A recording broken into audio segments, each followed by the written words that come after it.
Get ready, Staten Island. It's time to celebrate 5 years of Ferry Hawks baseball. Join us Friday, April 24th through Sunday, April 26th for our first homestand of the season and our 5th anniversary celebration. Score big with $5 tickets. Grab $5 domestic draft beers. Enjoy $5 popcorn. And yes, 2 Nathan's hot dogs for just $5. Visit ferryhawks.com now to lock in your seats. Listen, all you New Yorkers. Excuse me. Taxi. Okay, man, we're looking around. This is the 77 WABC minicast. Let's spend about 10 minutes with the amazing, and I mean amazing, defense attorney, dear friend of mine for about 100 years now, Arthur Aidala. Arthur and his crew, and with the help of a lot of folks, found a way to get Erik Duran out of jail for at least some time, which is a beautiful thing. Artie, good Monday morning, buddy. How are you? So, like, now, you say we've been friends for 100 years. Like, now when we wake up in the morning, don't you feel like you're almost 100 years old now? Like, what do you mean now? You're like, I'm like, what the heck is going on, man? My son asked me, my beautiful little boy Gabriel said, Dad, do you feel older today? I said, to be honest, Gabe, I started to feel older when I turned 57. Yesterday I turned 59. But when I turned 57... First 56 years I can do anything, nothing bothered me physically. The last 2 or 3 years, I feel everything. Everything. Yeah, I got to tell you, I'm going to kind of agree with you. It's 50 didn't mean anything, 55 didn't mean anything, and then all of a sudden, because I got the little kids, right? So little Arthur, who's now 9, when he was 7, he's like, Dad, let's play tag. And all of a sudden you pull up with a hamstring. You pull up I'm like, what the heck? And you don't want to show your little son that you're injured or anything like that. So you're like trying to fake your way through it. Yesterday, first of all, I have no idea. I guess he got lost in my texts or emails. Since I talked to you, your wife, your daughter, and now your son hangs out in my law office. Yes. So I didn't get the invite to Gargiulo's yesterday because I would have been there if I... I should have invited you, yeah. No, it was just a family, though. It's just the 4 of us. But certainly if it was friends and other family members, whether it was Gargiulo's or L&B, you'd be invited to both of those. So the other day when you went to the Yankee game, Gabe came to my office first. So I'm like... And then they're meeting you downstairs. I'm like, what is going on here? This is like the Rosenberg Annex. I got Ava sitting here working. And then one kid thought your son was my son. They're like, oh, Luke is here. You guys going to the game? Like, Luke is here. Like, he's up in college. And then that's how he saw that was your son. Yeah. And yesterday, before we talk serious stuff, although this was really cool, yesterday at the Great Russo's on the Bay, not too far from where you live, the New York State Boxing Hall of Fame inducted my grandfather, the boxing judge, Artie Aidala. Oh, wow. So you got 500 former boxers there. I made a speech and all that. And then when everyone came over to me, they said 2 things. That was a great speech, and we love you on 6. That's great. No, and congratulations. Tomorrow, 8 o'clock. That's tomorrow, great. 8 o'clock. So is this your mom's dad or your father's father? No, Artie Aidala, my dad. Your dad's, right, the same name, exactly, right. And my little son is little Arthur Aidala, the 3rd. So you got 3 generations, and your grandfather, I should say, what a huge deal. Congratulations. I was just at Russo's on the Bay 2 weeks ago. They honored me, Paul Morrow, and Bo Deedle. So Frankie's a great guy. Yeah, that's congratulations, bro. It's a big deal. I have to say the food was excellent. It wasn't good. It was excellent. No, it's great. It's great. I love that place. I got to tell you, too, I'll mention it again. I went to a wedding completely out of the way. So if you love Howard Beach, Frankie does a great job. This is all the way out in Jersey. A place called the Pleasantdale Chateau. My buddy Joe Iovan's daughter Joelle got married there Saturday. What a gorgeous place. The Sopranos filmed a whole bunch of episodes there. It is an unbelievable place. To me, it's prettier than the Ohika Castle, believe it or not. So, well, Ava, it's only a matter of time. So, I know. You'll be laid Please, out for a wedding. Let me enjoy my birthday. Yeah, let me enjoy my birthday. I want to see what you're going to lay out for a wedding. Ava, I know that Spumoni Gardens has the front room open on a Saturday. Perfect. I'm sure Perfect. I'm sure Aidala can get us in there. Don't worry about it. Call Lenny and tell him to set it up at 2030. Let's get to Erik Duran. I don't know how you did it, but everybody was rooting for it. I had you and then Vincent Vallalong on that day when you were on the way to court. And then, of course, Guy Mitchell, got to mention his name. What a prick.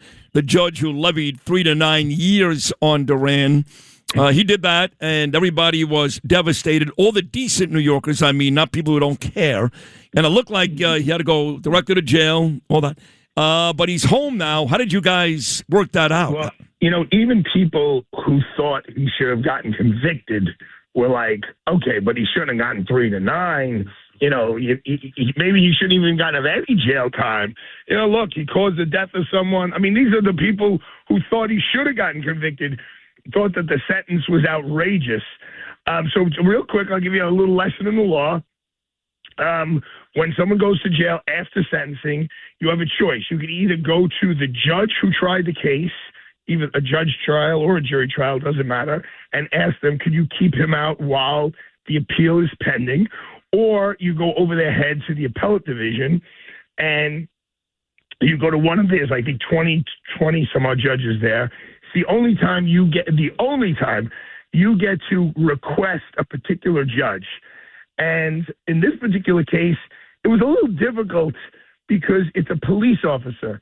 So like the judges who lean in the favor of a defendant, usually they're not huge fans of the cops. Right. And then usually the judges who are fans of the police, they're not usually very excited about letting people out of prison after they've been convicted and sent to prison. Right. So it was like, okay, which judge do we go to? A liberal one, a conservative one? Well, clearly we picked the right one because we picked a common sense judge. That's what we said. We got just someone who's got street smarts, who is a regular folk, not a Harvard, Yale, nose up in the air, or ACLU person, just a regular person. And we prepared a written document.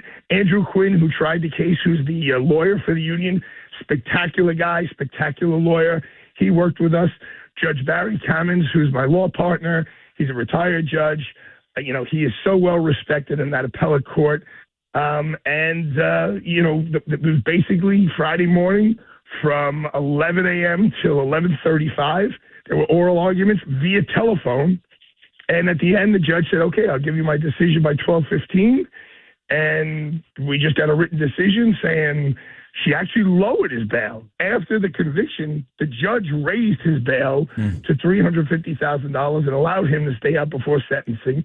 Once the sentence came, he wouldn't allow him to stay out bail pending appeal. And what was the judge's issue with this guy? It almost seemed personal to me. Come on. Look, I hesitate to say this, but this is the reputation. I didn't know the guy. Here's his reputation.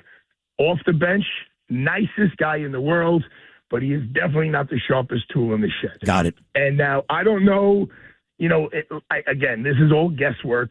But he's not a highest level judge, which is a Supreme Court elected judge. And usually that's a goal for all these judges. You want to be elected Supreme Court because your supervisors can mess with you a lot less. They get extra clerk. You get a bigger chambers. If you're in the Bronx and you're letting cops who were involved with the death of a civilian, letting them off, that doesn't bode well with you with the party that elects you the judge, the Democratic Party in the Bronx.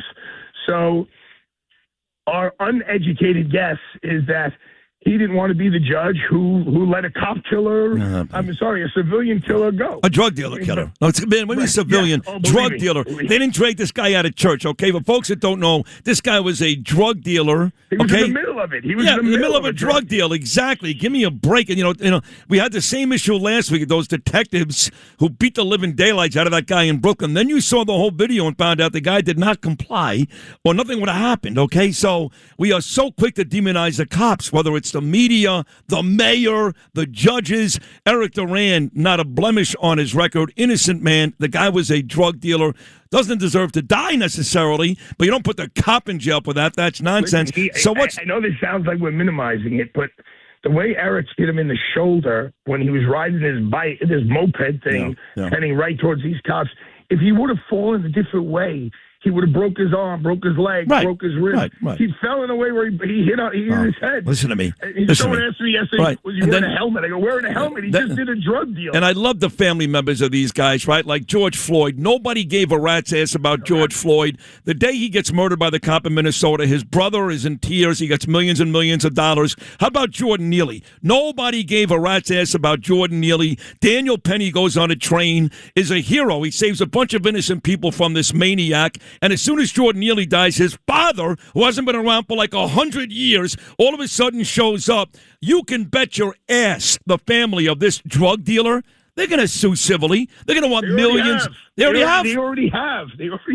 Well, what are they looking for? $50 million? How much? His lawyer, John Robbins, is the guy I worked with in the Brooklyn DA's office. I'm sitting there doing his sentencing for free, by the way, not that I care.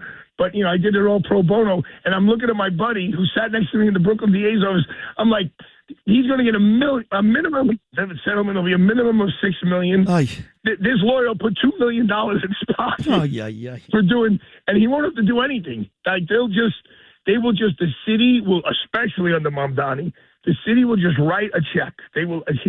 That's what they did with who's the guy who got choked out in Staten Island? Eric Garner. Eric Garner. Yeah. All they did was like, they didn't even sue. They go, we're going to sue. Okay, here's $6 million. I know.